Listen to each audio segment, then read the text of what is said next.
эгер бу кишинин, мен ошо комитеттин мүчөсү катарында айтайын, бу кишинин жумушуна нааразычылыктар болсо айткыла. Баскан турганына, кийген кийимине, сүйлөгөн сөзүнө нааразычылыктар болсо айткыла.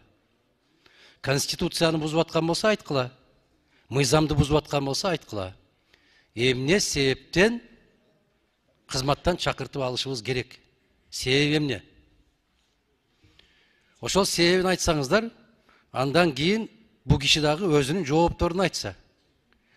Анан сен мага жакпай калдың, сен кызматтан кетишиң керек дегенде эртең өзүңөрдүн башыңарга түшөт, урматтуу коллегалар, жанагы комитеттин төрагалары. Эми бираз мындай бир токтоно турган мезгил келди го дейм. 10 айдын ичинде көрдүк го эми кимдин ким, өкмөт эмне, жогорку кеңеш эмне, мыйзам эмне, конституция эмне, регламент эмне түшүнүп калдык го дейм. Эми башындагы түшүнбөй кете бердик. Кеттик эле кеттик десек. Менимче бул маселенин чыгарыштын өзүнүн туура эмес маселе да бул. Эми фракциялар кол коюп берип шуну демилгелеп атат дейт.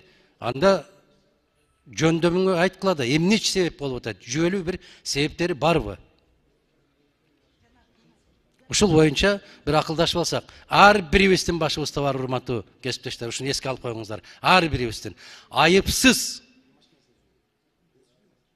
жазаланган, айыпсыз айыптуу болгон бул өтө оор жагдай. Мусулманчылыкта дагы оор жагдай, жалган күбөлүк берүү деген, адамгерчиликте дагы бул оор жагдай. Ушунун бир жүйөлүү себептерин түшүндүрүп бере турган бирөө болсо чыгып айтса, угаланы.